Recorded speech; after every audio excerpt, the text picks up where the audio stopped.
Welcome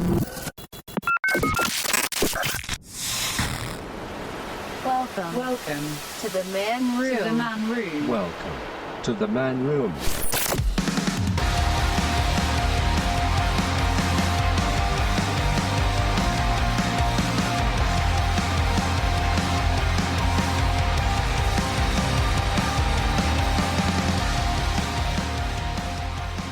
What is up, everybody? Thanks for joining us tonight in the Man Room. Welcome in. I'm your host, Marcus Bridges. And boy, do we have a good episode for you today. Most excited I've been about an episode since this thing started. We'll get to that in just a second. Check us out on Spotify. It's one place that we're kind of making a hub for the Man Room. We're doing Man Room Radio every Tuesday and Thursday, too, so you can check that out. And then we release a new podcast episode every Monday at 8 a.m. It's also on YouTube. Search the Man Room Podcast. And right now, we've got a special going on Patreon where you can pay me $3 a month, and I'll give you 5 shows a day or a week. That's called New Stuff and Things. All that information and more is up on the Facebook page, so go check it out there if you'd rather not hear me talk about it.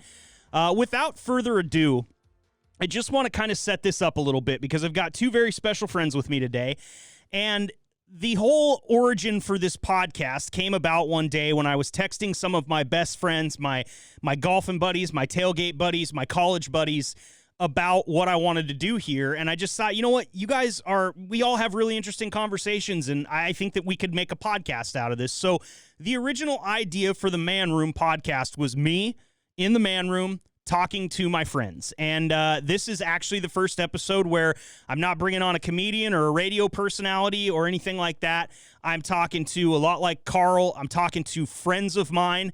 They don't do the entertainment industry, so they're annoyed with me fucking always, and I'm cool with that because that's one of the best parts about this. But I was able to hound a couple of them to join me tonight in the Man Room. So let's go ahead and introduce them, and then we will get to talking about exactly what we brought to drink tonight.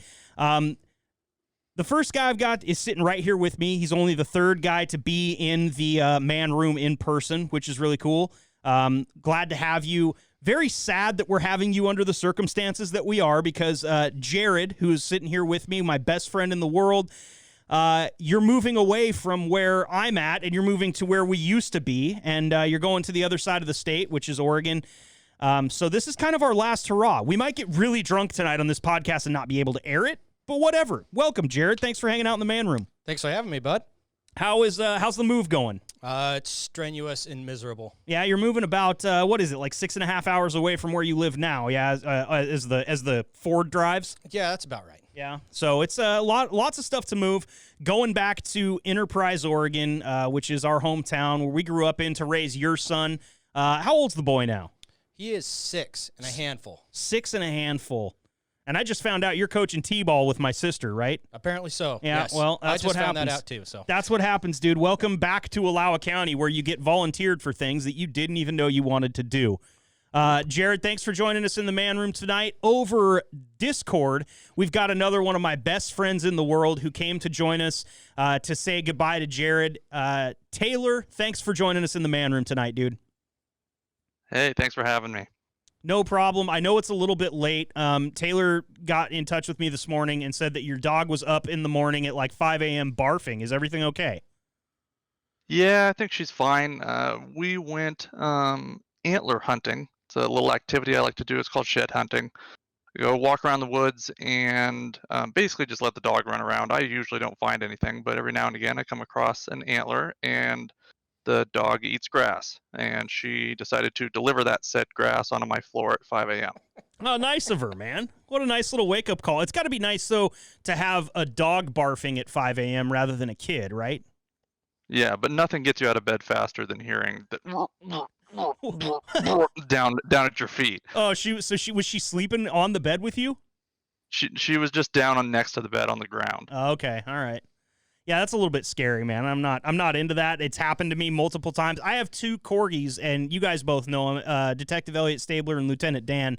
And we call them according to their color, also what their nicknames are. Elliot likes to barf all over the place, and he's the red dog, so we call him Barf.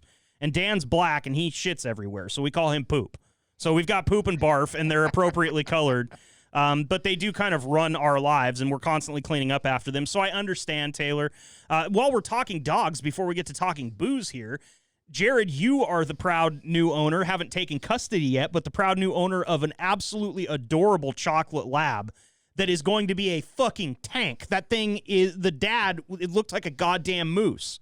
Yeah, he's a big dog. Yeah. He's 2 weeks old, and it looks like he's like 10 or 12 pounds. He's a dude. monster. The paws on him? Yeah. I mean, I couldn't really see the paws in the picture, but, yeah, dude, and you've had labs. You've been a yellow lab guy. What made you decide to go to chocolate lab this time? I've always kind of liked the chocolate labs. Everybody's got black labs or yellow labs, so the chocolate labs I've only seen, I mean, there's lots of chocolate labs, but I've never owned one, and I kind of like the idea of having a chocolate lab.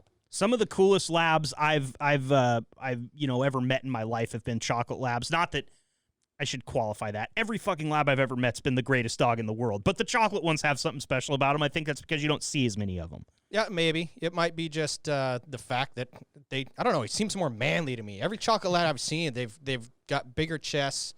They're just more muscular, and they just seem like something you need to be out in the woods hunting things with. Okay. All right. So you're going to train it to go after beasts of the forest. Yeah, that's right, yes. Okay. I like it. Well, now that we've got dog talk cleared up, we'll hope that Roxy doesn't barf on Taylor. Elliot and Dan are downstairs, and the wife's in charge of them. And Dixon, your other lab, is going to be probably back in Enterprise now, right? No, he's back in Lebanon right now. We're still staying at the Lebanon house. Oh, okay. Cool.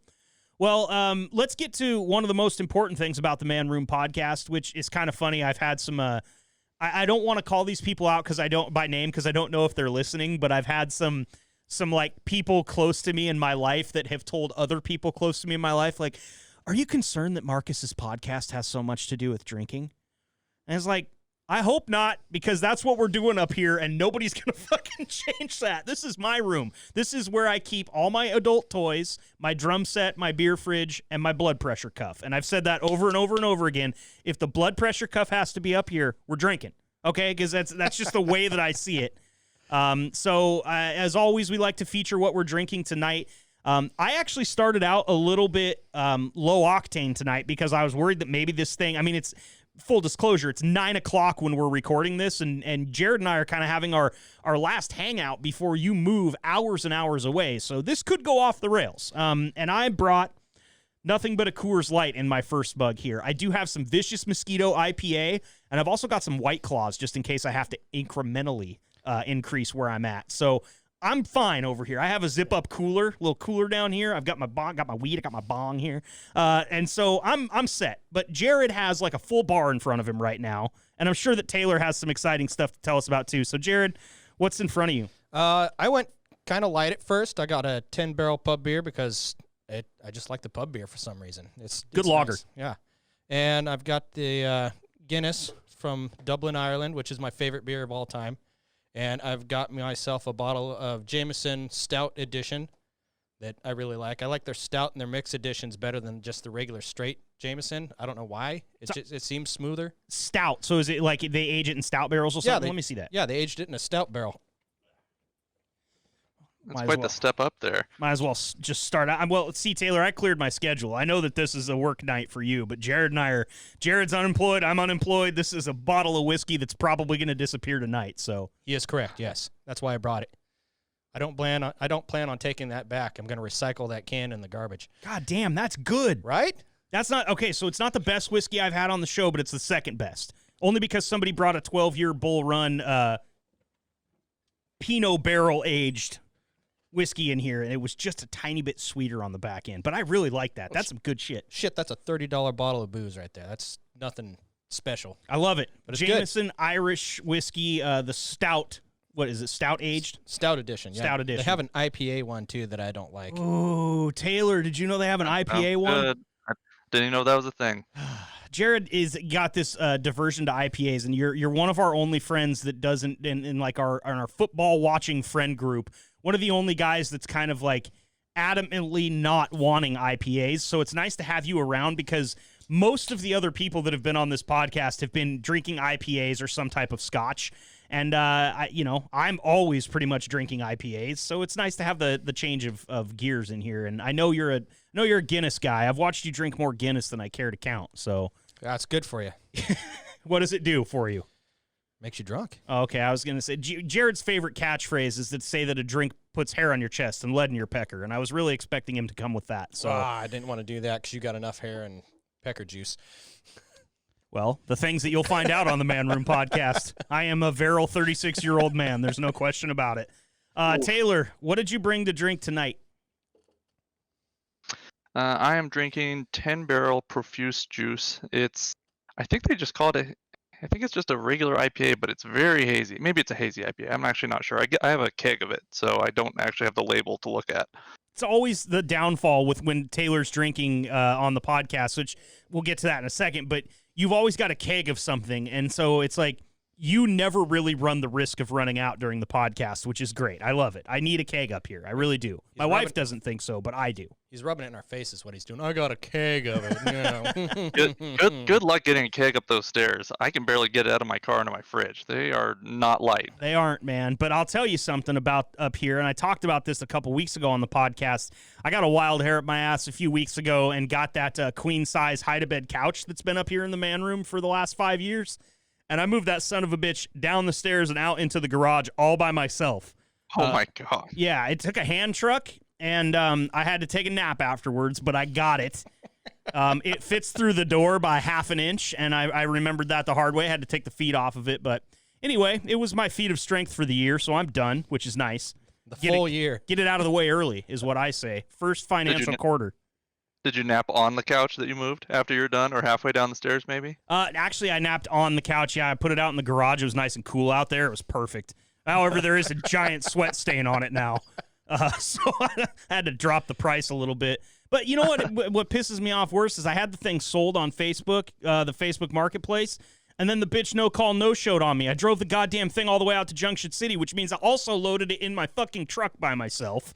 And I drove it all the way out to Junction City, and she no-call, no-showed me, and so I had to get it out of the truck by myself and put it back in the garage where it currently is. That's a heavy couch, too. It's a really heavy couch. The last time we moved it, my uncle, who'd helped me move like 3 or 4 times by this point, told me that he would gladly lend me a chainsaw to saw it in half so that he never had to move it again. But I just haven't called him yet because I haven't sold it. So he'll get a call. Don't worry. So Taylor's got the Profuse Juice. Jared's got 6 Waves from Sunday over there to get drunk. And I am on Coors Light, Vicious Mosquito IPA, and some White Claw all mixed together. I call it the lunchbox. What's next? I've got some things written down here. It's kind of, like I said, it's kind of bittersweet, dude, because this is the first. So when I first started this podcast, I got a hold of all of you guys, Taylor, Jared, Andrew, Rufus, Matt, another guy that I shouldn't use his name, so we'll just call him D, but you guys all did practice podcasts with me because, as you know, being my friend for as long as you have, I'm kind of an anal perfectionist, and I wasn't going to let this thing go until it was perfect. So you guys were kind of my guinea pigs, where we would get all of the audio stuff, and I have those podcasts. Maybe someday they'll see the light of day. I definitely have to edit them for content because we were recording under the guise that they would never see the light of day. So, but I really appreciate you guys helping me out because it made it possible for this thing to happen and get off the ground not sounding like shit. So I'm super excited to have you guys back on a podcast that will actually air, but I'm super bummed out because you're leaving, Jared, and I know that it was the right time for you, and that what goes on in between my ears doesn't really matter as far as your family and everything. But I'm gonna be sad to see you go, dude. We've had quite the rundown here. You moved to Eugene with me in 2004, I believe. It was right after one of the two, right after my freshman year in college. We played in a band together a lot. That was when we first met Taylor. And, we spent every waking moment together, basically the whole friend group for, a decade plus after that. You've since moved just a little bit north, but I mean, it's 45 minutes between my house and yours. It's almost like a commute across Eugene with bad traffic, so we've never had a problem getting up to see each other. Even, when COVID was around, we were careful about it, but we were still able to see each other a couple of times. And like I said, I haven't been more excited for a podcast yet. But it's really bittersweet knowing that after we shut the mics off here and you and I, black out tonight, that you're going to get on the road and head back to where we grew up, which has always kind of felt like such a long drive, even though after you've made it 600 times, that 7 hours goes quick. I've made it 4 times in the last 2 weeks. Good God, man. So I'm a little wore out. Damn it. Well, what gave you like because this all happened fast. Like I'm pretty sure our wives were together when you called your wife and told her we're moving to Enterprise, which is a big deal. It's kind of sudden. What was it that made you decide that you wanted to get out of the Willamette Valley here in Oregon and get back over to the mountains? I think I was just mentally frustrated with work and with the people that I was interacting with. So I took a little vacation. I went over, I stayed a week with my dad, do some steelhead fishing, and just kind of get away from everybody, right? And I met my friends over there in Enterprise to go have lunch, and I was talking to my buddy Mark, and I said, hey, man, I just went and looked at this really cute little house over back behind the church next to the elementary school. And he goes, yeah, that's Mike's house. I was like, oh, well, all right. So I kind of had an in on this house already. So he came to lunch. We went. I looked at it. I loved the shop, and I loved the house. The house can be doubled in square footage because of the full basement that's unfinished. And I just said, yeah. It was like all things kind of just hit right where they needed to hit to make a snap decision like that. Right. Yeah. Yeah. I didn't even ask the wife. I just said, hey, check this house. I know you didn't ask the wife because she was with my wife, which means that I basically caught the wrath that you were going to get just because she wasn't directly on the phone with you. How did your wife respond when you called and just said, we're moving? Not, hey, can we move? Hey, what do you think of this idea? You just called her and said, we're moving. How'd she respond? Well, unfavorably? I wouldn't say unfavorably, but she was like, well, what's the house look like? Standard questions, right? She's never seen the house. She doesn't know where it's at. She kind of knows Enterprise's area in Oregon. That's about it. But she wasn't against the idea. She wanted to move close to her parents. It's an hour and a half from her parents. It's an hour from my parents. We were planning on doing this 2 years ago, but it just didn't happen. Unforeseen circumstances and whatnot. And we finally got to the point where everything just flowed. Nice. Well, I know that you were frustrated at work, and for somebody that's, separated from their job over the past year as well, I am nothing but a fan of that move because you and I had plenty of conversations about it. It seems that it's one of those things where you kind of had a similar situation that I did. You were working for somebody that you knew very well, somebody that was in the past considered a friend before they were ever a coworker or a superior at work. And as the years went on, you just started to realize, and I'm not speaking for you here. I'm just saying this is what my thing was. Is I started to realize a lot sooner than what it happened to you because I was not working for this company for as long as what you were working for yours. But all of a sudden, it's like the almighty dollar matters more than any type of loyalty, any type of friendship. And I know people are running a business and that type of stuff really matters.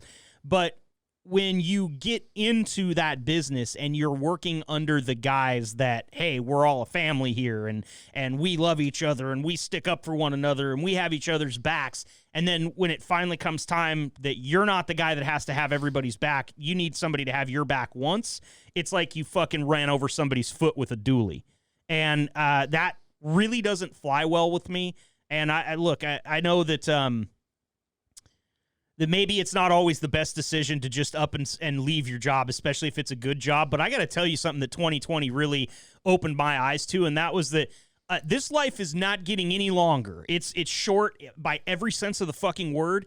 And if you're not doing something that you enjoy doing and that you can at least look at yourself in the mirror and be happy that you're going to work that day to earn a living for your family, then you got to go do something else, dude. And I'm super stoked. It sounds like you got a job that you're really going to enjoy over in Enterprise where you're moving to and not have to go to work and be pissed off all the time, Yeah, that's the plan. I hope it works out really well. It's going to be a whole different chapter for me. I've never done this before. I mean, I've done some mechanicing before, but this is a whole different bear. Yeah. It's kind of the same thing for me. I mean, I've done radio broadcasting. I've done the kind of broadcasting where somebody's telling you what you have to do all the time. This is like somebody gave me my own internet radio station and then just left. I kind of like it, to be honest with you. You say whatever you want, but, well, obviously we've discussed some parameters. Yeah, I can't say those words. I know. Taylor, do you have anything to say to Jared? You know, since he's moving, he didn't consult you about the decision either. I know he didn't consult me. He definitely didn't ask his wife. So, is there any thoughts you want to share with him? Yeah, no, I've been thinking about it. You know, I'm super happy for you. It's just chasing your dream, doing the thing you want to do. But honestly, it's horseshit because you didn't ask us. You didn't take our vote. I never got any sort of survey asking me if I was okay with it, and neither did anyone else. And you know, I think this is kind of a democracy friendship, and I thought so. You know, we do things as a group. Yeah. So maybe next time, give us a heads up. No. No. Okay. No. Well, No.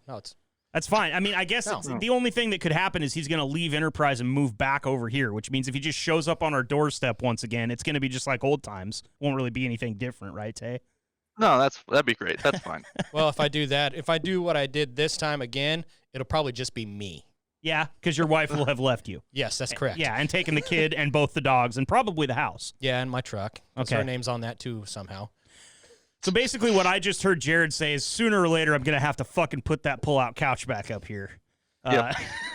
So I'm not into that at all. Here's a question that you knew I was going to ask you. You just didn't know I was going to ask you on the podcast. How many football games are you coming back for in the fall?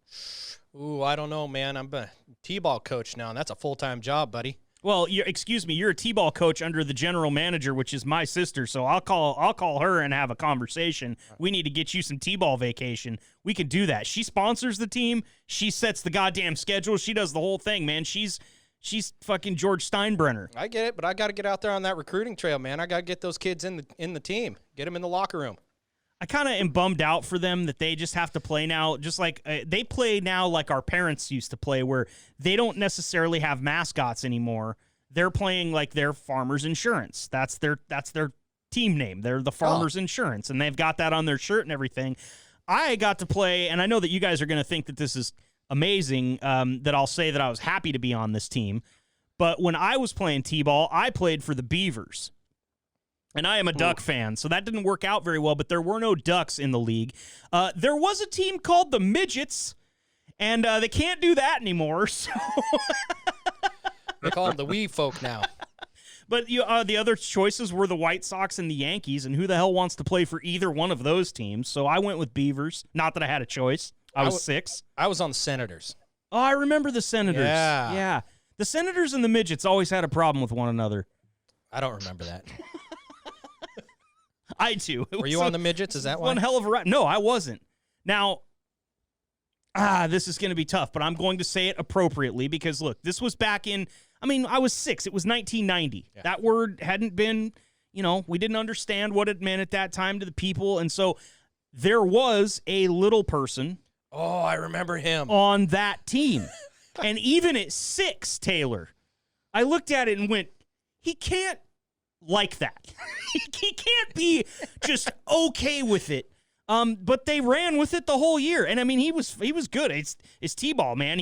All of us were, not like star athletes at that point in time, excuse me. And I just was always I've always kind of cocked my head sideways at that one, even at a very young age. I saw some interesting things on the Little League Diamond. I saw there's a guy that lives back in the county that who had a big Fu Manchu mustache. Hangs all the way down. Yeah. No names. Yep, he's still there. But he bear hugged his stepson one time when his stepson let a ball go by and lost the game for us or something like that. And I watched his stepson grab both sides of that Fu Manchu mustache and just start pulling on it like he was ski poling, if you know what I mean. Yeah. So you're going to see some shit playing coaching T-ball and Enterprise. Are you ready to get in a fight with an umpire? No, because I was an umpire. I will be respectful. Yeah, so you think. Yes. Till the first time that your kid slides back into first head first, and then they throw him out of the game, right? I'm sorry, I didn't hear the question. Oh, man. I was an umpire too, Jared, and I'll tell you one thing about being an umpire. You can only ever please half the people in the crowd, which is a real tough place to be in. So well, you're not supposed to please the people in the crowd, just there the you coaches. Go. See? Now, okay, you expect the umpire to please the coach. You're definitely getting in a fight with the umpire. Yeah. Taylor, you've reffed some soccer before too, right? Have you ever gotten any dust-ups? Oh, yeah. Well, so growing up, my dad was always kind of the I actually did play Little League for a bit until middle school. My dad was the coach of those teams, and he was always coming to. Let me take this back. I never got in a fight. But growing up playing soccer and Little League and stuff, my dad would come to the games and he would get pretty animated. He wouldn't be yelling mean stuff at the refs, but he would definitely be like, come on, you didn't see that? What was that? What's going on here? And we were at a game. I think we were in Albany actually, and I just got smoked. The other team was so much bigger. Albany always had big kids when I was growing up, and they were just crushing on us. And I got knocked to the ground, and my dad jumped up and yelled, "Are you kidding, ref? You need to take care of this game or somebody's going to get hurt." And the kid took that as a direct threat that my dad was going to come beat his ass.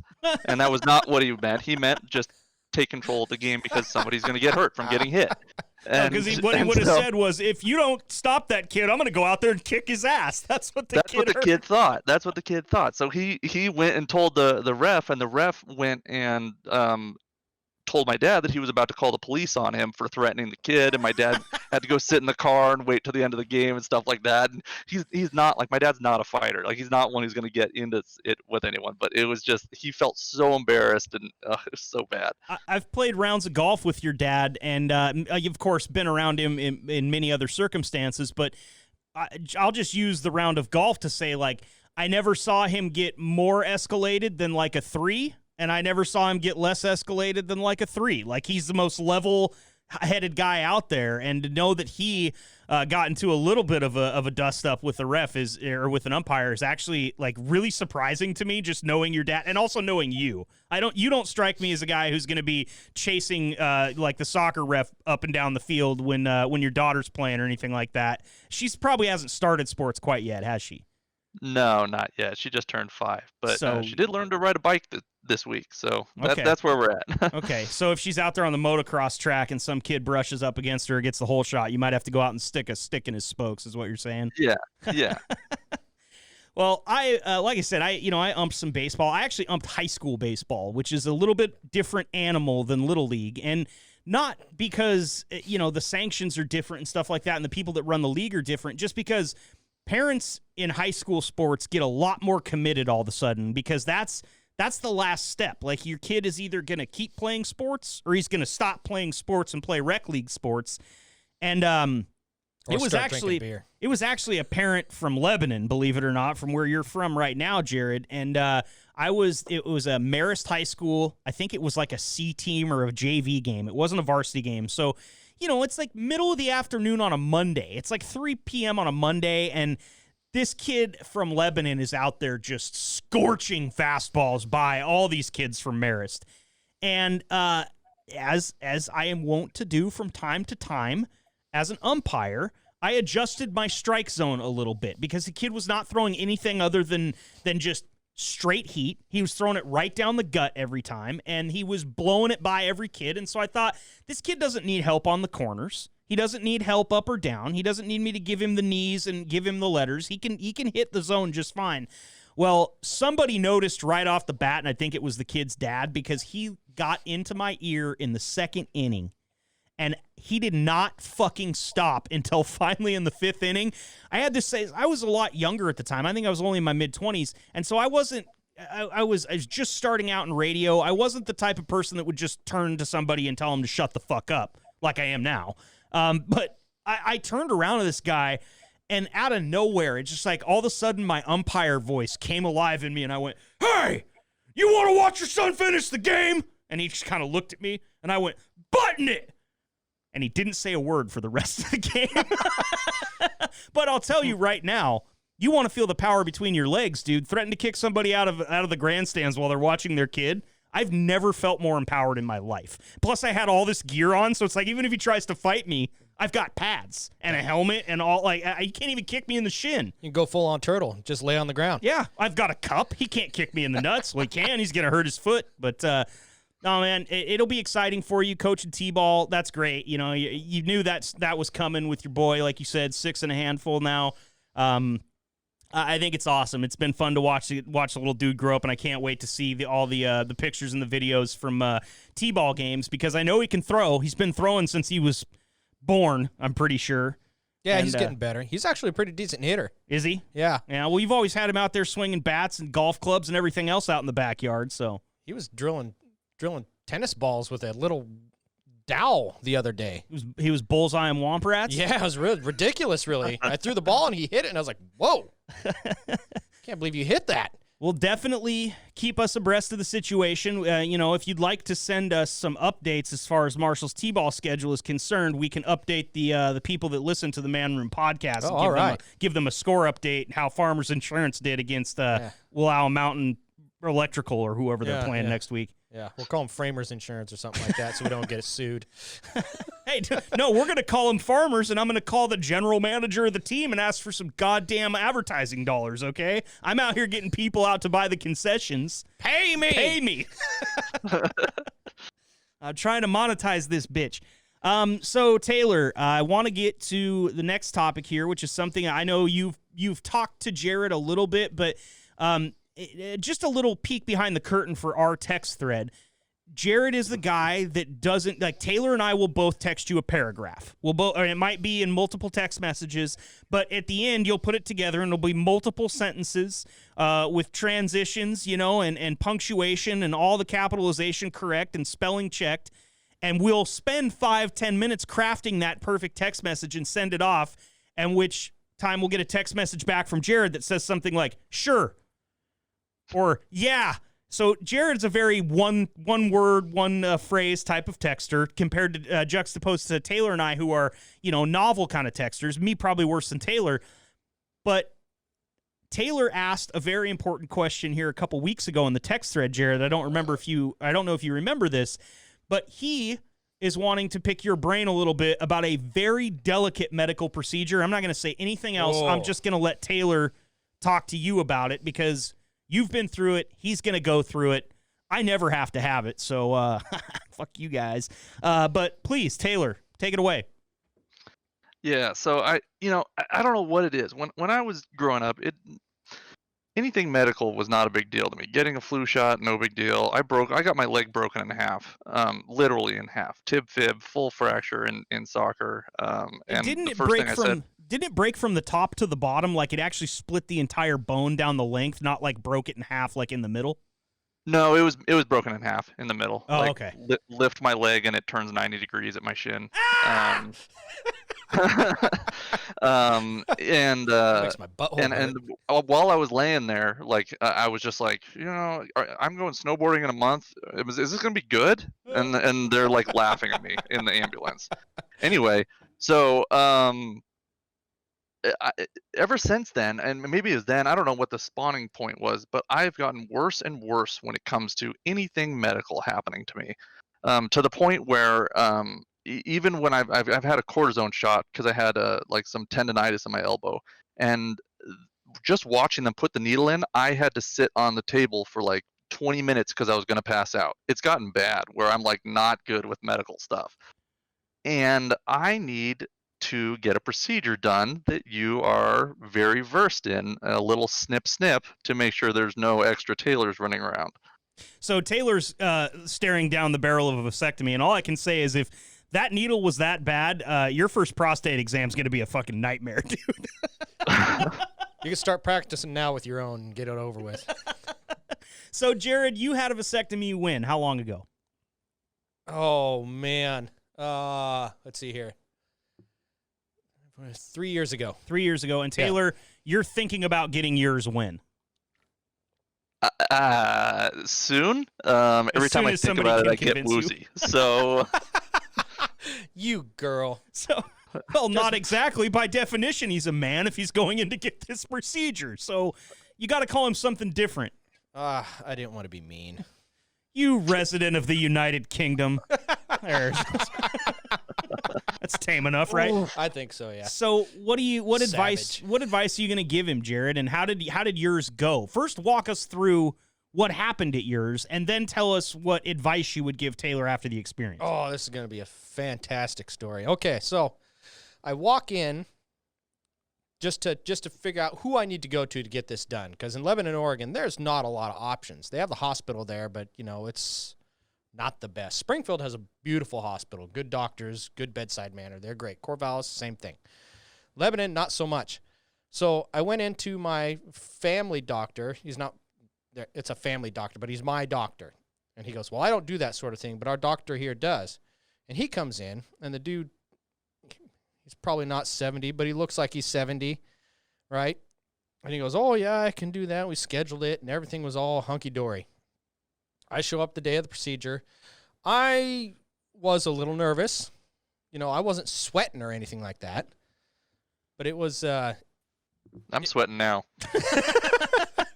The procedure hasn't even started yet, Taylor. Yeah, I haven't even started the good part. So we get in there, and, backtrack a little bit. He did ask me several times, you sure you don't want any more children? I said, yes. So this one's one and a handful, and he's enough. That's it. No more. So I walk in there, and I sit down, and there's a nurse there, you know, middle-aged woman, you know, and she's just like, oh, okay, this, and this, and this.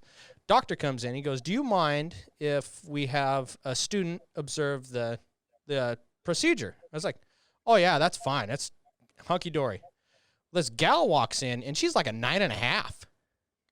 I'm like, oh, shit. So a very pretty woman if you're not familiar with Jared's rating scale. Holy smokes.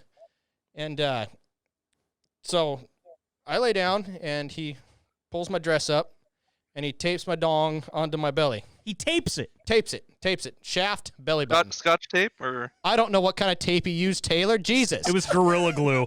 He had to really strap that thing down. I wasn't paying attention to the brand name on the roll he pulled out of the drawer.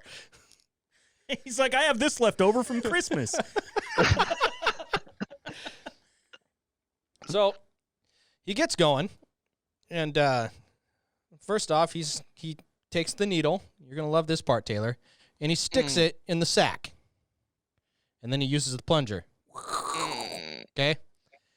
And the first pinch, it just feels like a regular shot. It's just in a uncomfortable location. Yeah, there is no regular shot to the balls, though. That's the thing, is like that just right there inherently that doesn't apply, because if anybody goes, you ever had an allergy shot? Yeah, I used to get 2 of them a week in my arm, but if they were like, all right, let's see the sack, and they stuck one in there, I would scream and die. They're not sticking it in your nut. Well, they're still... sticking it in the bag. Go down, just go downstairs and pull some hairs out. That's what it feels like. Oh, no. I can't do that right now. We have to take a break because we just lost Taylor. Oh, wait, never mind. Oh, wait. We don't have to take a break. He's coming back. Okay, so let's reset here because my entire body just quivered and I sweated, and now I think I'm okay. So you got a needle in the ball bag, in the scrotum, if we're being scientifically correct, and you say it just felt like a pinch. So you're already He-Man to me, but continue. It does feel like a pinch. What didn't feel like a pinch was the fact that he didn't put enough in there, and when he cut me, it felt like I was being gutted. Taylor's never going to have this procedure. He's never going to have this procedure. He just puked on his microphone. That's what happened to Discord. Oh, my God. Okay, so he didn't get enough Novocaine into your sack, and then when he cut... Didn't he, like, roll it around in his fingers and ask if you could feel that? I mean, that's what they do with the dentist. I don't remember because the aforementioned cut blacked out anything before that. Oh, my God, dude. Yeah, it was just... And he goes, oh, you felt that, huh? I was like, yeah. You just said yeah? I would have been like, ah, yeah! So he goes, okay. He puts a little more on there, and everything was fine after that. He got in there, pulled it out, snip, burn. First one's done. No problem. Sorry, pulled it out? Well, yeah, so the little cord in there, he doesn't pull your nuts out, Taylor. There's a little cord in there that your baby fluid flows through, right? So he pulls that sucker out, and he pinches that thing with a pair of thingers, whatever they're called, the little scientific, yeah, vice grips, yeah, and then he cuts it, and then he cauterizes it. He cauterizes it, yes, like with fire. Well, not fire; it's an iron. Cigarette. Yeah, from the sounds of it, this doctor probably put it out with a fucking roach. So, and then he put that back in there, stitch that side up. Got to do it again. So it goes to the other side, gets enough in this time, pulls it out, goes to pinch it, whoop, back in the hole. He goes, oh. Pulls it out, whoop, back in the hole. It's like a battle. Whack-a-mole. Yeah, so he finally gets it out. Stop it, Taylor. He finally gets it out, cuts it, does the thing, right? And I'm sitting there, and at this point, I am sweating, you know. I've gone through a little bit, and it feels like he's just, I don't know, it feels like he's got one of your balls, and he's just squeezing it. And every time he pulls that thing out, he squeezes a little more. And then he pulls it out, and then he squeezes a little more. You're like, oh, my God, that's uncomfortable. It sounds like when you're trying to pull a cord, like a long extension cord that's hooked up into like a power bar that's got a bunch of other cords around it, you know, and you keep pulling, it keeps getting tighter. Yeah. God, I want to die right now. Yeah, so he gets a second one done, you know, and he's working on it, and I'm reading a Golf Digest or something like that, just trying to get my mind off of it.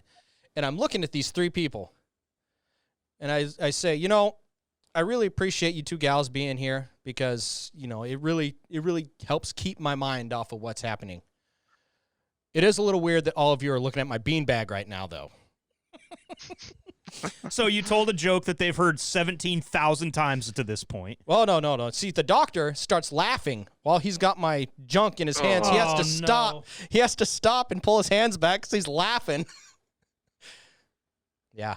So did he finally get? I mean, where's the climax? Did he finally cut the second cord, or did it explode? Yeah. No, it's fine. It's good. I'm good. Because I had a countdown in my head, like this guy was playing Beat the Clock and Die Hard, and he's trying to clip the green and the red wire. No, he had the green one. He just kept dropping it. Dude, so Taylor, when do you schedule your appointment? Really rethinking it. My hands are just clammed up. So, here's my advice to you: don't go to Dr. McShaky Fingers to do this. Like you hear those ads all the time during March Madness to go into the professional places, even the ones that are in the trucks that have like a line of dudes outside and they're just shuffling them through like a machine gun belt. Or like the bathrooms at a football game. Like you can't. There's no way that many guys are going to go through there and get done with what they have to do, but they do it. They do it, yeah. Go to somebody who's professional, because I've had several friends go in and they just go in and he's out. I was in there for like 3 hours. Oh my God, dude! So all your friends got a sushi chef, and you got a line cook at Applebee's. Yeah, I got the lead guitar player from Jackal and his chainsaw is what I got. Dude, that's terrifying. I mean, I don't ever have to have this done. That's where I'll go. Because I don't want to get into more of my stuff, because I want to talk about what's going through Taylor's head right now, because he just shook his head for 3 minutes straight. So what do you think now that you heard that, Taylor? Obviously, you're going to look for like a urologist instead of a just a general practitioner. Yeah, I guess so. I don't even know where to start. I'm definitely not going to Lebanon, I'll tell you that much.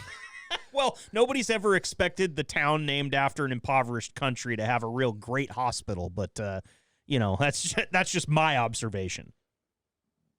Wow. Yeah, I'm still waiting for the blood to get back to my head. I'm a little pale over here. Who taped it to your stomach? Was it the man, or did he let the nurse do it? Oh, it was the man. It was the man. Yeah, well, it's probably better because you kind of, like I said, you told the joke and what might have been creepy, but it's just, I've never had it taped to me anywhere. Like that's never something and so that right there, I think I might have called the procedure off. You know, because look, I am not able to have children, and that's as far as we'll put it. So I don't need to worry about this ever. But I will say that if it were me and I could, and I would, and I did, and it was time to make a decision about this, I might ask my wife to go under the knife instead, because I know it's a much more risky procedure, but at least they'll put her to sleep. Because this sounds, I don't know if I could live through that, especially not when he's sitting there trying to fish it out like he's trying to get his knitting needles and he's trying to find the loop and he just can't get it through. That sounds horrifying. It's like a tape measure with a busted button. It just like shoop, shoop, shoop. Yeah, it was uncomfortable, I will say that. It wasn't like a lot of pain. It was just I was uncomfortable for 3 hours until I got home, and then it felt like I'd been kicked in the dick by a mule. Right. And that's what I hear. And you referenced it, Jared. There's a lot of radio advertisements around March Madness because they want to get that week front loaded. And the way that they play those basketball games is Thursday, Friday, Saturday, Sunday, that first weekend. So the idea is you take 2 days off of work, you go in on Wednesday, you get to watch basketball all weekend. How was the pain level for that second part? Because it's easy for them to say you're in and you're out and you're on the couch for 4 days, but was it really like I could enjoy watching a basketball tournament, or is it every time you move, you remind yourself that you got kicked in the dick by a mule? No, it really wasn't that bad. After the initial, you get out, you hobble over to the car while your wife is giggling at you as she's putting you in the car, and then you get back to the house and you get your frozen peas and you put them in your underwear and you sit down, and that's it. Your balls are just really cold for a while. And then when you stand up, you can feel like where they were, like you could feel like where they were attached, but like imagine like they were there, and then when you stand up, you can feel them go blah, blah, blah, and like move. It was weird. It was the weirdest sensation. It didn't hurt. It was just strange because you've had them connected for so long, and it's not like he's cutting your nuts off completely and they're just rolling around in there now, Taylor. You have to understand. Kind of sounds like it. Kind of sounds like it. It's just the tube that makes the baby juice flow to the distribution hose. Taylor just looked like a ghost slapped him in the face the way he whipped his head to the side. Like, I'm surprised that his headphones didn't fly off. Good God. All right. Well, that entire segment made me want to die. But I appreciate you taking us through it, because now at least we know that Taylor will never have to go through that, because he'll never schedule that appointment. Your wife schedules that appointment, or it doesn't get scheduled, Taylor. That's where my money's at. Yeah, I'm down the same path. I'm telling you, bud, go to one of those professional people. They are good. They're fast. That's what they prefer. That's what they do. They're a lot better than Dr. McShaky Fingers, I promise you. It doesn't mean that Taylor might not. I mean, like, yeah, it's what they do, but what happens if Taylor has like a weird sack or like a twisted ball or something that they don't know about? Well, they'll know when they take his drawers down or pull his dress up. They'll see his weird sack and his. Blah, blah, blah. Okay. All right. Nothing weird down there. Oh God. All right. So, well, Taylor, good luck, dude. I really do feel for you and every man that has to go through this. I'm sure that there are a litany of stories out there. Because, a lot of guys listening to this podcast that have probably been through it. So if you have a story that you would like to tell me and make my spine shiver, go ahead and email me, themanroompodcast@gmail.com. If we get any good ones, I might even read them on the air. So thank God this isn't live, because I'm just going to cut out everything that Jared just said for the last 15 minutes and just have Taylor's and my reaction. So, all right. How's your Taylor? Do you need a bathroom break or anything like that? I don't want to go through with what we're going to get into next unless you are thoroughly ready. We can take a break if you need one. What do you think? Maybe just like a 2-minute one to get another beer. Okay, we can definitely do that. From my king. All right, stop it, you two, or else I'm sending you both to the urologist. We'll be right back. Stay tuned while we grab a refill. The Man Room continues next.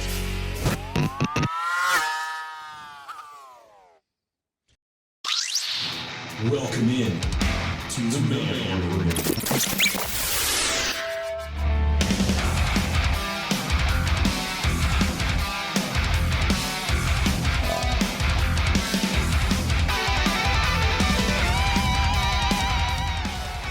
Welcome back into the Man Room. I'm your host, Marcus Bridges. Joining me tonight in the Man Room, my good buddies Jared and Taylor. Jared's moving away, so we're having a little bit of a last hurrah. We just talked about vasectomies, and that's 15 minutes of my life I'll never get back. But that's okay, because I feel like I'm richer for the experience. Not because I learned something, but because I'll never have to have that done. So thank you for joining me tonight, guys. Taylor, sorry about the fact that your wife's going to have to get a hysterectomy now. And I can't wait. In fact, let's go ahead and make that a podcast. You let me know when you're going to tell her that you're not going in for this, and I would love to make sure that you have that headset on when you do. I wouldn't have a head after that. Well, I wanted to do something with you guys because you guys are the first dudes that I've had in here that, A, not only are musicians yourself or have been in the past, we have a pretty similar taste in music, all of us. We all kind of grew up on the punk rock and just rock in general, grunge rock.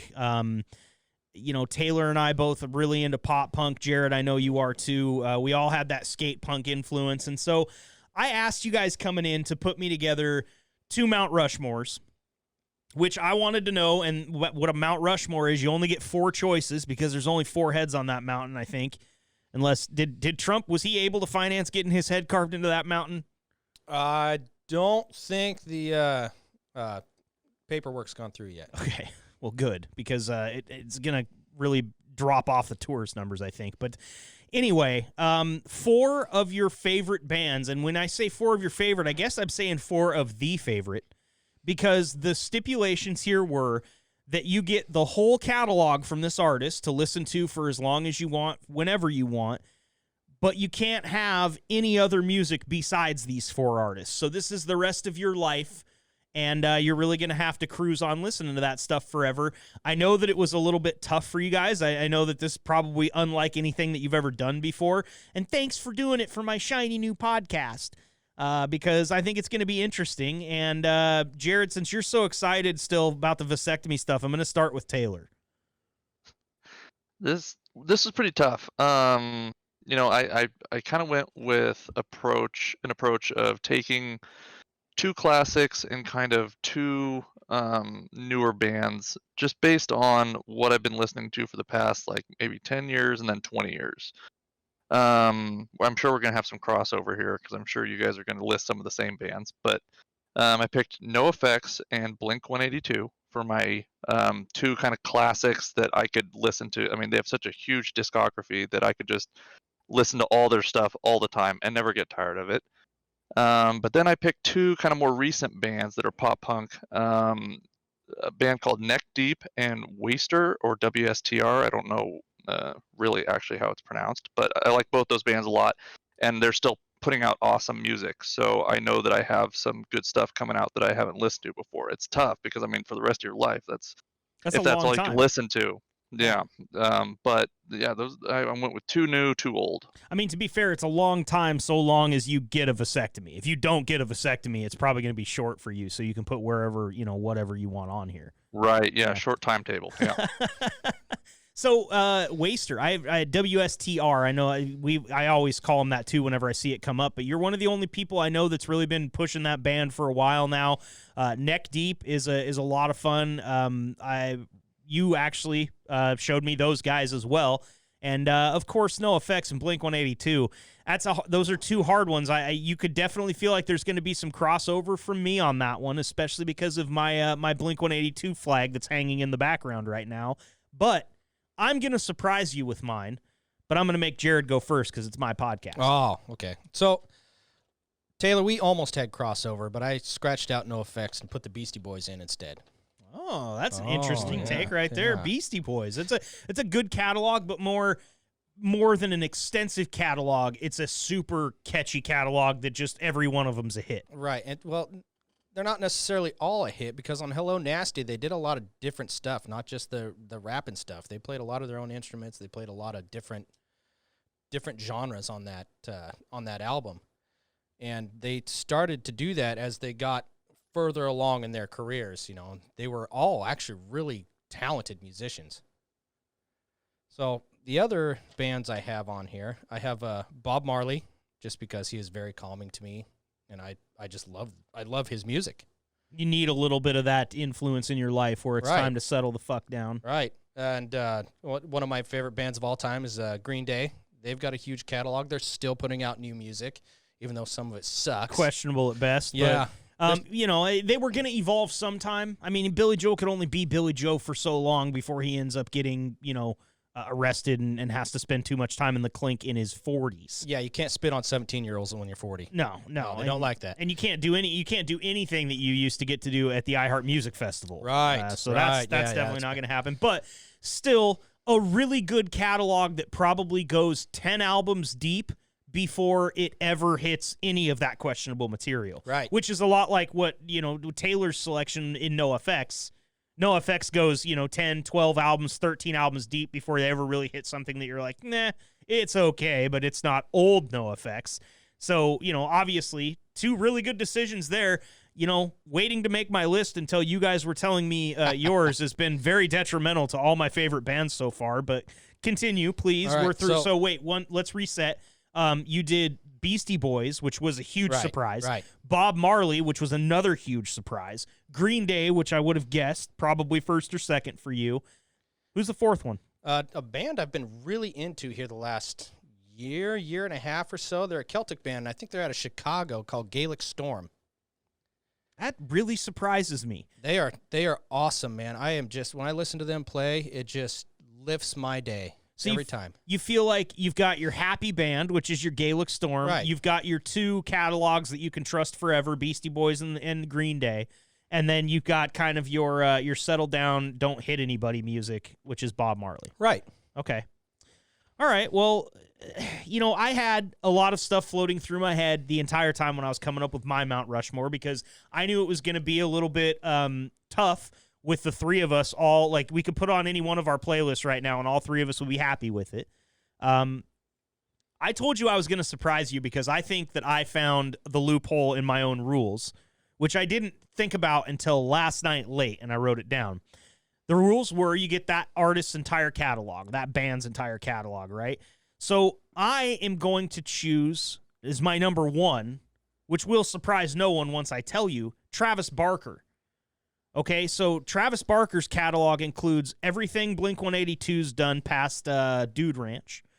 It includes Plus 44. It includes Boxcar Racer. It includes all of his individual stuff, which spans Kanye West to Rihanna to Kenny Hoopla and all the way down the line, plus a whole bunch of shit that he's recorded with Goldfinger. Like I said, I loopholed my own rules because I wanted to be a little bit more selective with these next three because I thought about the mood thing too. See, Taylor, the one thing that concerns me about yours is that does any of those bands have like some stuff that you can really calm down to, or are you just jumping around at punk speed for the rest of your life now? I mean, it's punk speed all the time. Yeah, I mean, it's, you know, some of them have some like slower or maybe a few acoustic or something like that, but yeah, no, I don't usually change gears. See, I thought I might be too high strung to not change gears. I know Jared is. I thought I might be. And so I kind of was thinking about this too. So my second band is not my cool down band yet, but I went with The Offspring for my second band for a multitude of reasons. One, Taylor chose NoFX. Two, Jared chose Green Day. But I love The Offspring going all the way back to the self-titled album that came out in 1989, if I'm not mistaken, maybe 88. It's got some great hits on it, like Jennifer Lost the War and Beheaded. Then, you know, after that you've got what is it, Session? Is that the Session next came one? out next, yeah. Session, and then you've got just Smash and then X-Nay, and then the hits just keep coming with The Offspring. And another one, and I actually can't comment on this yet, but they just put out a new album like a couple weeks ago, The Offspring did. And it's called Let the Bad Times Roll, I think. And I haven't listened to it yet. I'm not a huge fan of new Offspring at this point, but there are some that have got Rise, Fall, Fail, and Grace, or whatever it was a pretty good one. They had like some hits on there that all of a sudden got me really emotional at one point in time, just because I heard them at a time in my life that was like, it reminded me of being like an angsty teenager listening to Offspring and crying about those songs back then. But it was enough like newer, and it was stuff that was going on in my life that was new, but I still was able to like cry about it with The Offspring. So that's one that has to go on my mountain, right? Gross. You have emotions like a woman. Well, hey, I mean, you could also say I have emotions like a non-binary Jared, or just a sensitive, emotional guy. Okay. I could, but I'm not going to. Yeah, I know. You're drinking Guinness now, so he's it's into a fine the groove. All right. He's on step 2. Yeah, of 12.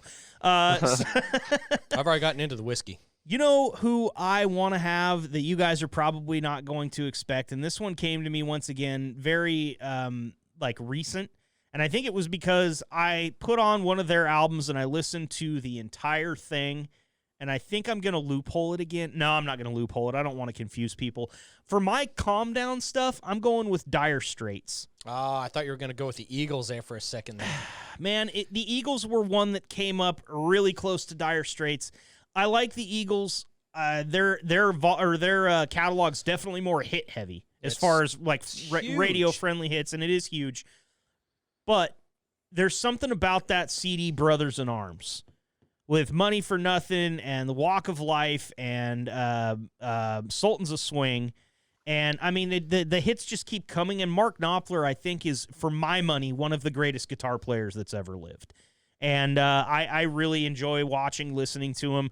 I grew up on that, too. It was my dad was really into Dire Straits when I was, like, super young and pliable. And so that's a big reason, too. And I just, really, really like that shit. So, and then after that, I am going to loophole this one because it's easy to do. And I'm surprised no one else thought of either one of these bands. Not that you guys, we were kind of more down the punk line, but I'm going with Dave Grohl as artist number 4 because I get Nirvana and then I get the entirety of the Foo Fighters catalog, which Foo Fighters. Dude, the Foo Fighters have honestly one of the most hit heavy catalogs I've ever seen. And, I was working in radio from I don't even remember when I got in, like 06 to 14 or something like that, 2006 to 2014, 2015.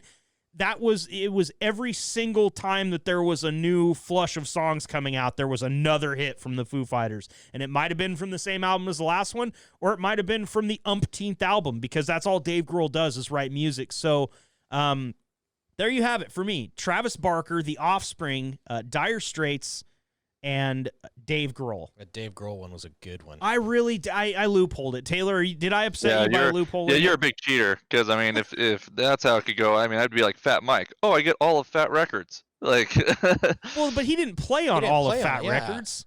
Oh, you're going by who's played in them. Well, because you can do Mark Hoppus too. Like he's been in he guessed like sings in just about everything I listen to nowadays. I feel like he's in almost every new pop punk band. He does a featured, like a cameo. Portion. Yeah, it's a new Dave Navarro. But I feel like, just to be fair, and I'll defend my position a little bit here, Travis Barker is the drummer in all of those bands. He's not just moonlighting for any of them. Like he's the drummer for Boxcar, the drummer for Plus 44, the drummer for Blink, and Dave Grohl, of course, Nirvana, Foo Fighters. There's only 2 there. I'll tell you what I would give you. You're wrong there. He was the drummer for Queens of the Stone Age too. Oh, that's true. Album. Just one album. You get that though. No, I don't think you get that album. I don't think so. I don't think that's fair, because if they're touring with it now, he's not playing it. No, but he wrote it. He wrote it. He played on the original album. I think you get that album. All right, man. It's fucking your rules. Jesus. But here's what I'll do, Taylor. If you want Fat Mike, since nobody else chose NoFX, which was a total surprise. I thought that all 3 of us would have NoFX, to be honest, because I just wrote my list right now. But I'll give you Fat Mike, which will give you all of NoFX, and it'll also give you Me First and the Gimme Gimmes for the most part. Mm-hmm. Everything on record anyway. Yeah. So that dude. That was one that I did battle with. One of the very first ones that I wanted to write down was Me First and the Gimme Gimmes, because it was going to be a 2-shot. You basically get the Me First version of the song, but then it reminds you of the old version of the original version of the song. So it was like a twofer. But see, that's why this shit's fun to do. It's like just a discussion to have, because we have another one coming up that I don't even know how I'm going to comprehend, because the other thing that we do is we play a lot of video games. Taylor, are you okay on time? I didn't even think to ask you that. Yeah. We can run through that. Okay. So we both play a lot of video games. All 3 of us play a lot of video games. I unfortunately don't get to play with you guys as much as I probably should, because I am more of an Xbox player, less of a PlayStation 4 guy. Now you guys are PlayStation 5 people, though. So I said video game Mount Rushmore. And this one should have been fun, because we also had a little bit of a discussion. Taylor and I. Sorry, I made us a meat feast tonight, Taylor. I didn't actually tell you that. I made us a New York strip steak. I smoked ribs and I smoked chicken. The chicken got dried out, but everything else was good as fuck, and that's why Jared and I have been meat burping this entire show. So you had me at Meat Tornado. Go on. The video game Mount Rushmore, the only stipulation was you don't get sequels, You don't get prequels. You have to pick a game, but you get all downloadable content for that game in perpetuity. If they're making it 5 years later like GTA, 10 years later like GTA 5, you get all that shit, online or offline, and you don't have to pay for it. But you can't just say, I want GTA and loophole like I just did, and then you get GTA 1 through infinity. Oh, you cheater. Yeah, so I was That's stopping cheating. everybody from cheating in that way. And then he cheated. And then I cheated in that way on the first one because I figured that out tonight. Pulled a real Marcus. Yeah. Well, you know what? Get your own podcast. That's what I say. I'm too busy doing my real job. So, Oh, wait, I'm unemployed. we'll let Jared go first this time because you went second before. So what's your video game Mount Rushmore? We'll start with Final Fantasy VII. Just That's- because the first one is totally awesome, and the remake has been just straight baller. See, I heard some people were really frustrated with the remake. Oh. And before you guys look, we haven't talked a lot of video games on this show yet, besides when Tanner and Drew and I kind of touched on it. We're about to get fucking nerd right now, so everybody buckle up, because it's probably going to be more in-depth video game talk than you've listened to on a podcast. So Final Fantasy VII, once again, I heard the remake was good, but also incredibly short.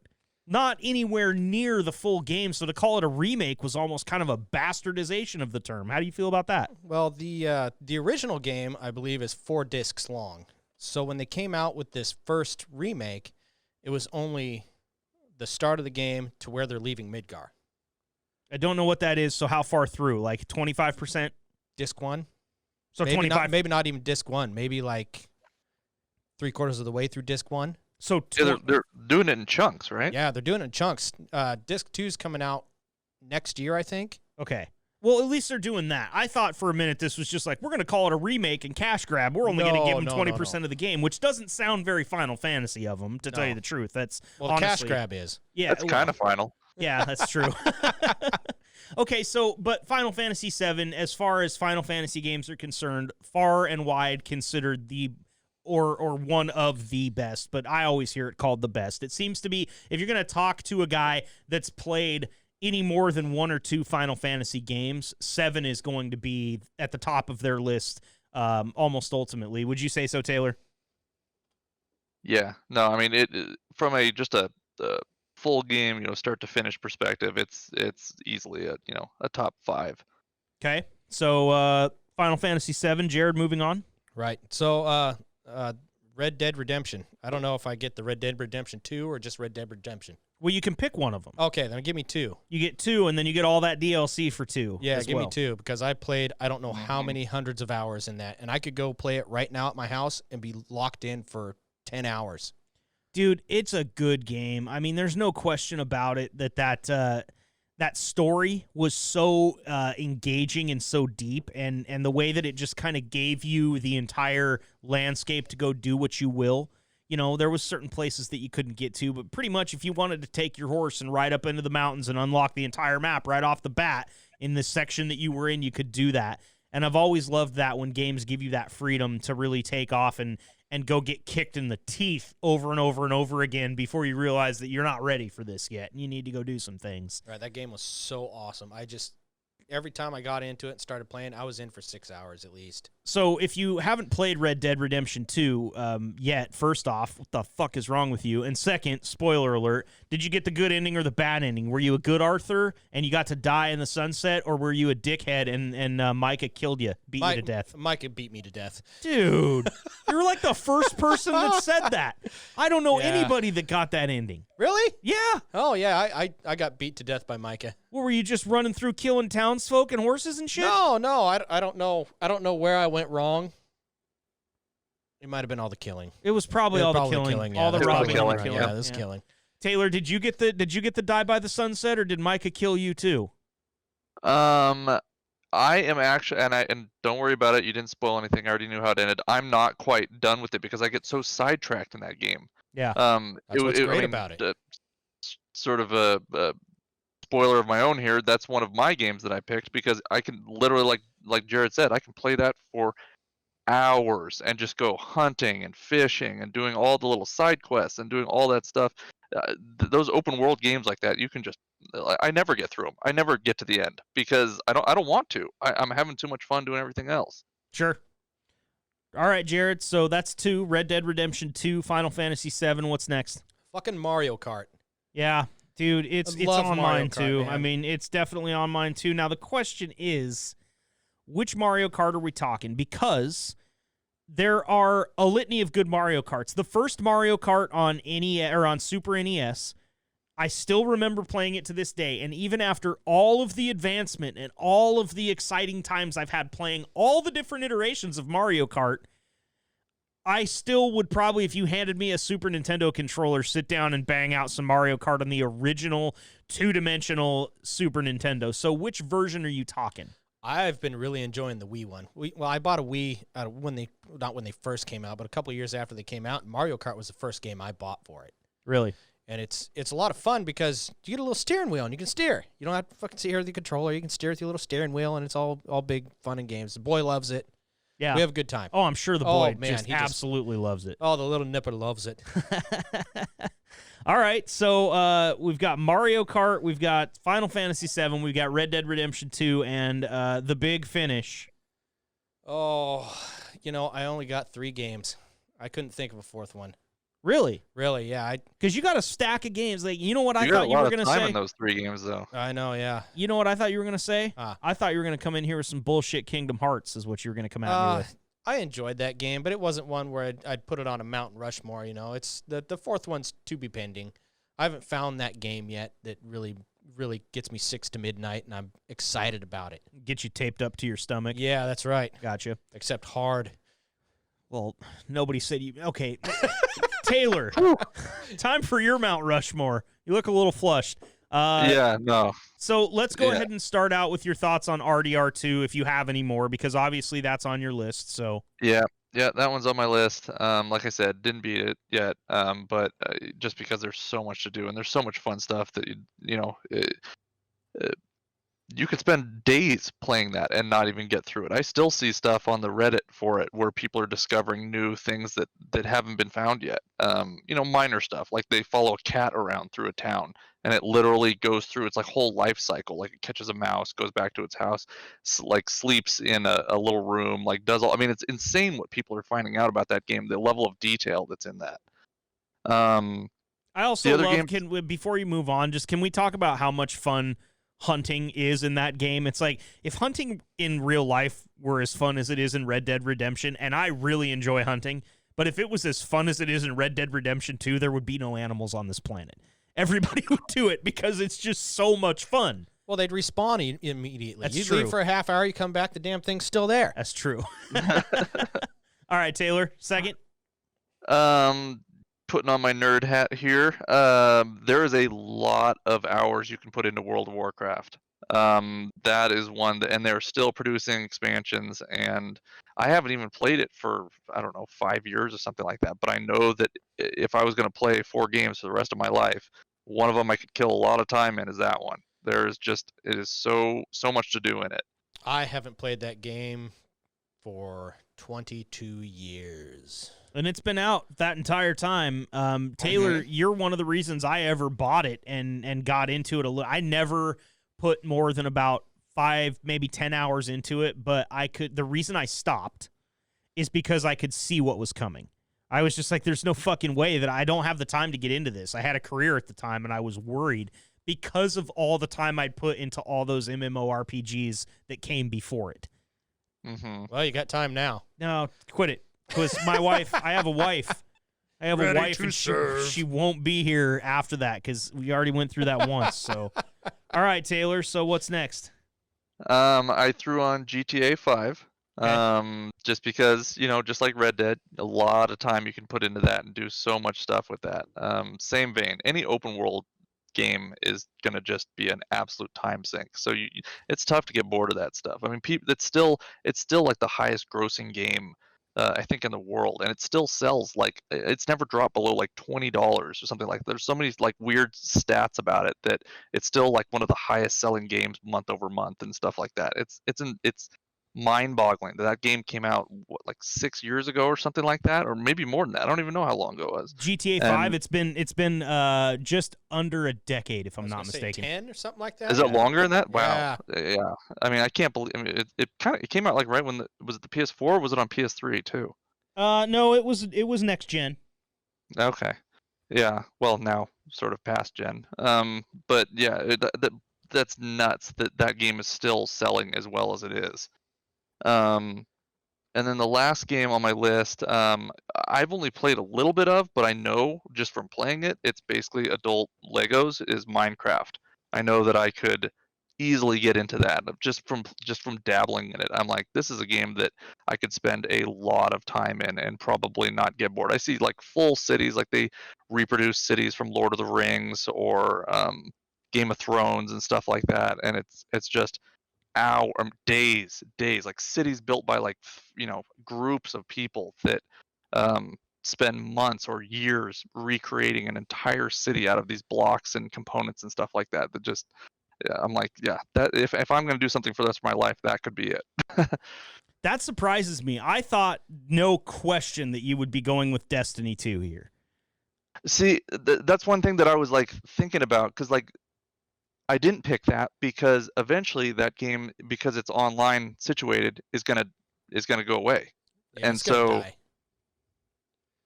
What's that? But well, he said it's going to die, but couldn't you say the same thing about World of Warcraft? I don't know. You think that one's going to stand the test of time? Like, it's like even after the nukes fall and nuclear winter hits, there's still going to be one nerd in a basement playing World of Warcraft. Ready to It'll serve. be me because it's on my Mount Rushmore. All right. Okay. Well, I mean, I just, knowing you personally, I know the amount of time I would that if I was guaranteed that game would be around for for the test of time and with expansions until forever. I would definitely pick Destiny 2. Okay. Well, I wanted to kind of steer clear of where you guys were. So I had GTA 5 on my list because I did put the list together a little bit in my head, but I wanted to keep it a little bit, fluid so that we could still talk about different games on here. I went ahead and replaced GTA 5 with Elder Scrolls Online for my first game because of the same reason that Taylor talks up World of Warcraft.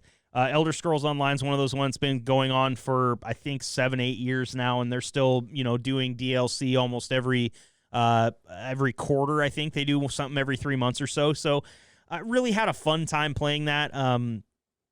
Got into it with a few friends, like our buddy Steven. We're not calling him Steve-O anymore.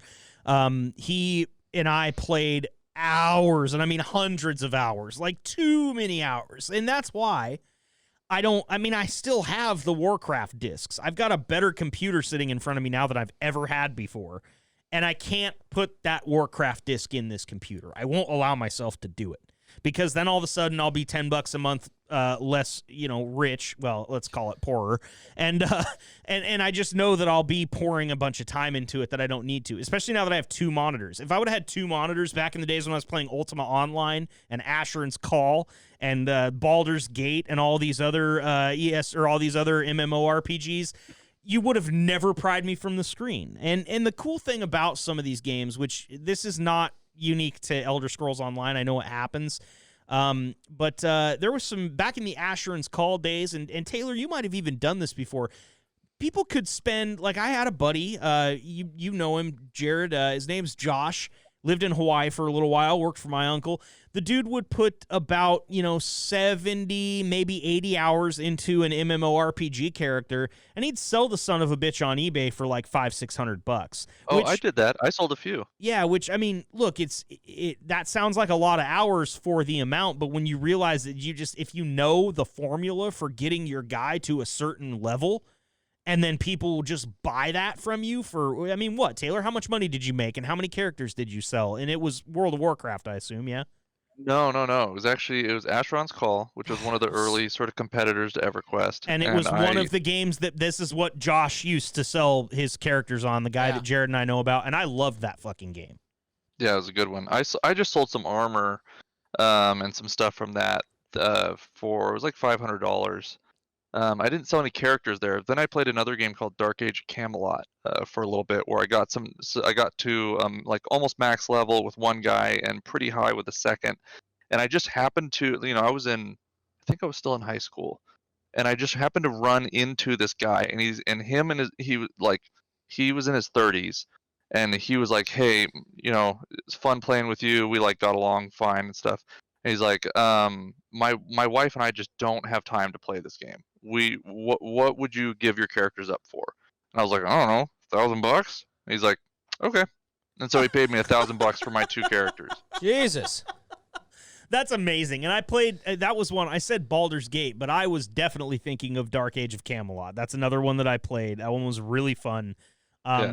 The one thing I remember about Age of Camelot was they didn't have a fast travel mechanism, so you would have to okay, everybody stick to the party leader, and now we're going to go on a 6-hour horse ride, so come back after dinner. Oh my God. Do you remember that, Taylor? How it was Yeah. you just have to ride for hours on end in that game. Yeah, no, it was ridiculous. The funny thing about selling those characters was that my parents, in high school, they used to kind of be like, "Come on, you play a lot of video games, like, you should probably be thinking about getting a job." And after I did those 2 interactions where I sold the armor in one game and did that in another game, they were like, "Oh, for a high school kid making like $1,500, that's not bad." Right. Especially not for, all that time that you spent, because it is definitely a time investment. So, yeah, for sure. So let's see. So I said Elder Scrolls Online, which is a console-based MMO, which probably isn't the smartest, but I guess it's on PC too. You can play ESO on PC, so I won't nitpick about that. My second one is going to be Mario Kart, but it's going to be Mario Kart for a whole different reason, buddy. It's Mario Kart. Split that screen into 4. Everybody grab the weirdest controller that's ever been produced. We are playing Nintendo 64 until my mom comes down and makes us stop. Because that game was where it was in high school for me. And I know this for a good reason. I always thought I was pretty good at it. And then years later, in the Donkey Show studio where I was doing the radio show, we had a TV set up. And one day, one of the guys that worked for the show was like, "Hey, I have an N64. I could bring it in and we could play Mario Kart." And then all we did was play Mario Kart for like 3 years. It was in every break. We had tournaments. I mean, it probably was a little bit detrimental to what we actually had going on there towards the end, but that was only because they're kind of looking for a reason to fire us. So the Mario Kart probably didn't play very well. But, dude, we had tournaments every single day, and it got down to where there was 3 of us that were all so good at it that anybody that came into the studio would just get boat raced, and we would almost make them feel like, "No, I don't want to play with you." Like, we had comedians that would come in every single week to do a bit, and they'd be like, "We're not playing Mario Kart. We'll just sit here and watch you guys play," because we had played that much of it. One time, one of my favorite memories of the radio show is Brian Posehn came down to do a stand-up show, and my co-host Drew and I were opening for him that night at the Wow Hall. And he walks in, and he's like, we do our intros and everything, and we had a game of Mario Kart that had finished, and the characters were just driving around the track, And he looks over, and like really slowly, he looks over at me, and he goes, "Is that Mario Kart?" And I was like, "Yeah, it's Mario Kart." And he's like, "Can I play?" And we're like, "Yeah, dude, go for it." And Brian Posehn sat in the studio and played Mario Kart. Just an iconic game. Sounds like Scooby-Doo. Yeah, it's not a very good impression. But I know that everybody here has had maybe not Jared. It might be a little bit behind you because you were in high school already when that game came out, or maybe just getting into high school. So did you play a lot of Mario Kart 64? Yeah, I played over at my friend and his then girlfriend's house. Now wife, yes. Yeah. And she would boat race us. Oh, really? She would. We thought we were pretty good, we're we're 1 and 2, and then she would just come flying by, red shell, green shell, red shell, get the big thing, run us over, and then she's gone. Every time. And she just destroyed us to the point where we quit playing. And Taylor, I know you've got some Mario Kart 64 experience. Well, maybe he did, but he just dropped out again. He'll be back in just a second. Mario Kart 64, I really do have memories of my buddy Andy's mom, Mary, coming downstairs and being like, "It's 3 a.m. We know you guys aren't drunk because you're only 14. go to sleep, and we'd just be dying laughing playing Mario Kart 64. So one of those things that will always stick with me. I could play that game for the rest of my life. Number 3 for me is very, I have to be very descriptive with it. I know we're running long here. Taylor, we'll get you out of here in just a moment.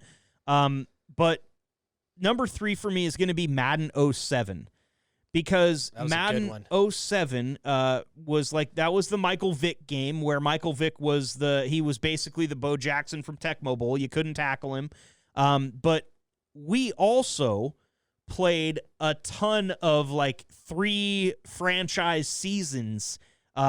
Jared, our buddy Rufus, and myself lived in a house together. Yeah. And we would play just season after season, have these fantasy drafts where we would draft all of our players. It might have been Madden 08. Either I think one. It was 6, because Sean Alexander was 7, I thought. No, Michael Vick was 7. You sure? I'm positive. Look it up. Well, yeah, my phone's over there. I'm not going to do that. And the only reason I know that it was Michael Vick is because I drafted Michael Vick on my team, the Ravens. I wore the Black Death uniforms every time I played you guys, and you destroyed fucking multiple controllers of mine after you got beat. In fact, that beer fridge over there has dents from the PlayStation 2 controllers that we both throw into it, multiple times per session. That's because I had that dummy Priest Holmes on my squad, and he was only like an 88 speed, and he sucked at breaking tackles. You see why this is a game that's going to go into my Mount Rushmore, Taylor. It's something that I have so many memories from, and it was one of the all-time great Madden games, too, mainly because of the players that were in it. And for me, I know this is kind of it's a bit of a trendy pick for me. And it's also, I play this game on console, and I know that if you're a PC gamer, you think that this game is unplayable and broken on console. But I've never had a game that I'm so fucking bad at be so much fun, and that's PUBG, PlayerUnknown's Battlegrounds. Yeah. It's 100 people drop into a map. You come in with nothing but your shoes on. You got to drop in, find a gun, and then the circle shrinks down, and in that huge map, you all end up in the same area, and it's the last guy wins. Every single game that you play of that, there's 100 people, and there's 99 fucking losers, and it's still one of the most fun games I've ever played. I've had Call of Duty games where I come in second, and I'm really proud of myself, okay? I've finished games of Madden that they kick a last-second field goal, and I go, well, I gave that one all I could. Double overtime. It was down to the wire, and here they go. One play. It made the difference. PUBG, you could be running across the field all by yourself, haven't heard anything within 500 yards of you in the entire game, and then hear one faint crack, and your guy just falls over dead, and that's the end of it. And I can't get enough of that suspense, but I'm bad at it, you guys. I've only won, I think, between duos and squads and singles, I've only won 8 times, and I've been playing that game for years. All right, I'm confused. So you say you fall in with nothing but your shoes on, so everybody doesn't have any pants on? Well, it depends. I mean, you can make that a thing where you're just running around in your underwear. And got your junk out and just flailing it out for everybody to see. Not your junk, but you're in underwear. But think about it. It's a game that's played on the internet. Do you think there's partially naked people running around? I'm sure there is. Yes, of course there is. I know neither one of you guys have played that. Jared's watched me play it. Well, I don't know, Taylor. You haven't played any PUBG, I'm assuming. I've played just Call of Duty Warzone. Same idea. Same idea. And I actually, you guys, this might be my new addiction because I played Call of Duty Warzone with a friend the other day. I'd only ever played it by myself. It's a free-to-play game, so I just downloaded it. But I played it with a friend that I could actually communicate with. I was getting kills. We were getting like top 20 finishes and stuff like that. And I'm like, dude, I could play this game. I could sink a lot of hours into this game. But I will also say the reason I didn't put a Call of Duty game on my list is because Call of Duty is like the online place for racism. Like, if you want to hear new racist terms to call people that you've never heard before, go play Call of Duty for a few hours, and a 12-year-old will teach you a handful of them. It's crazy. I mean, dude, seriously. So there you have it. Mine, ESO, Mario Kart 64, Madden 07, and PUBG. Are either of you guys surprised, Jared, with my list? Are you surprised? No, I don't think I am. I could see you. The Madden was a little bit because Madden can be dated so much, with the new, I don't know, animations and what they come out with every single year. The 07 was definitely a change for the franchise. It's like that's when they introduced the not just the franchise one, but the Superstar, I believe. It's 06 or 07 they brought that in. So you could bring your own player up. You could bring them out of that draft, or you could make your own player. go through all the spring training and do all that stuff and then get drafted. And it was a lot of fun. Yeah, it was a great game. Taylor, did I surprise you at all? Probably not. I mean, a little bit. I forgot about the Elder Scrolls thing for you. So that was one I wasn't thinking of. I was trying to pick in my head what you'd pick, and the other ones make sense, from your logic. I just totally forgot about that one. It's kind of funny because when I told Rufus and Taylor both that I had like a serious time invested into a really good character on Elder Scrolls Online, what Rufus said to me was I don't know whether it was the most enlightening or the most damaging thing that I've heard about myself, but he's like, wouldn't have pegged you as an MMO type of guy. It's like, what? Like, I can't commit, or I just don't have the time? Like, what is it, that's kind of what Taylor said. Like, I forgot that you took off after that for a little bit there, you little scamp. Chase the dragon, yeah. Yeah. Dudes, thank you so much, first of all, for taking the time, especially on a weekday night. Jared, I am going to miss the shit out of you. I'm going to miss having you 45 minutes away. I'm going to miss being able to randomly call you one day, go play some golf, and drink an inordinate amount of beer on the golf course. But I know that you will be back, and I know that I will be over there to see you. I will also let Taylor say his last goodbyes, since I know that the next time you guys talk, in person or face-to-face, you will be a resident of Enterprise, Oregon, Jared. So, Taylor, anything to say to Jared? Yeah, man. I mean, it's been fun, but it ain't been real fun, Jared. You better get your ass back down here as soon as you can. We're gonna miss you.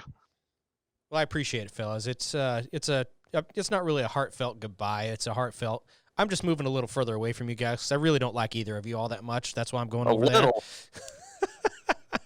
A little, yeah. Look, that's the best part about our relationship, is that you've been 45 minutes away, because we probably would have killed each other by now. I mean, it was fun when it started out. We had a band. There were chicks. Now there's kids and wives and dogs. Just a bunch of dudes sitting around playing video games and drinking beer. It's a sausage festival. Sitting in the man room. Still haven't had a chick on. Waiting for that. Really would like to. Skewing heavily male in the listener department.